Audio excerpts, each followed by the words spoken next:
जोरदार तालियों के साथ स्वागत करिए हिंदुस्तान के मशहूर शिक्षाविद प्रमथराज सिन्हा। बहुत बहुत स्वागत है सर आपका।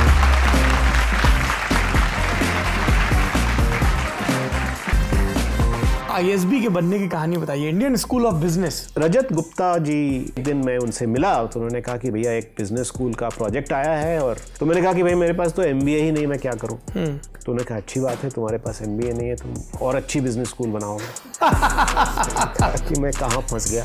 लोगों को लगता है कि साहब संस्थान क्यों नहीं बन पा रहे हैं, तो उनको ये समझना पड़ेगा कि क्या क्या अड़चने आती है। इस देश में अगर आप कोई शिक्षा संस्थान बनाएं तो लोग ये अज्यूम करते हैं कि आप पैसे बनाने के, और अगर आप बिजनेस के हो तो अज्यूम कर लेते हैं कि आप तो पैसे के, तो माल पीटने आए। बिल्कुल माल पीटने, आपका कोई और मकसद हो ही नहीं सकता। कई आलोचनाएं भी हुई, बहुत महंगा है। महंगा तो है, अच्छी शिक्षा के साथ एक कॉस्ट होता है। चूंकि हम वो वर्ल्ड क्लास एजुकेशन दे रहे हैं, जो फैकल्टी हमारे यहाँ पढ़ाने आते हैं उनको जो तनख्वाह बाहर मिलती है वही यहाँ भी देना पड़ता है ना। कितनी तनख्वाह होती होगी ISB में प्रोफेसर की लमसम?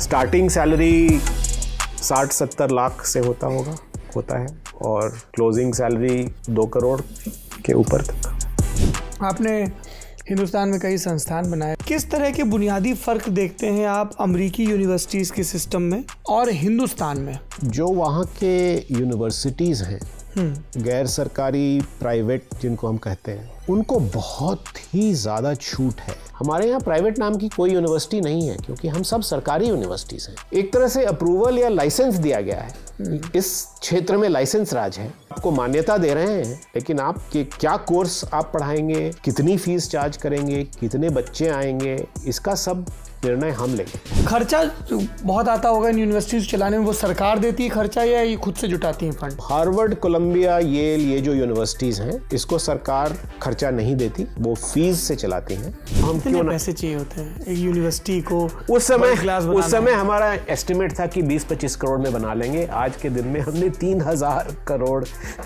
रेज किया हुआ है। 3000 करोड़ अशोका के लिए जी।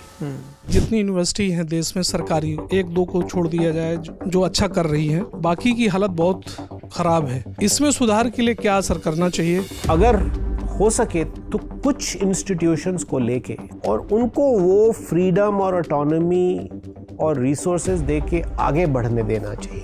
चाइना ने और रशिया ने ऐसा ही किया, और वो इसमें बहुत हद तक सफल रहे हैं। मोहनदास भाई ट्वीट करते हैं अशोका यूनिवर्सिटी के महंगे फीस स्ट्रक्चर और इन सब चीज़ों को लेके।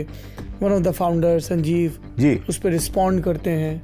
देखिए, अशोका के साथ बहुत सारे विवाद जुड़े हैं। विवाद इसीलिए होते हैं क्योंकि हम किसी को रोकते नहीं हैं। अगर रोकते तो विवाद होता ही नहीं। प्रताप भानु मेहता का अशोका यूनिवर्सिटी में होना आप लोगों के लिए, यानी अशोका यूनिवर्सिटी के लिए, एक पॉलिटिकल लायबिलिटी हो चुका था। प्रताप भानु मेहता के एग्जिट की पूरी कहानी क्या है? शायद आपने जो शोध किया है वो रिजाइन का शोध किया है। जो अशोका से रेजिग्नेशन है, आप ये भी चेक करिए कि वो अशोका के वाइस चांसलर पद से कब रिजाइन किए और क्यों रिजाइन किए, ये किसी को नहीं मालूम। ये सब बात आज तक कभी भी नहीं कही है किसी के साथ, और मैं आज जो बोल रहा हूँ मैं थोड़े संकोच से बोल रहा हूँ कि ये सब बात जब निकलेगी तो शायद और भी बवाल उठेगा।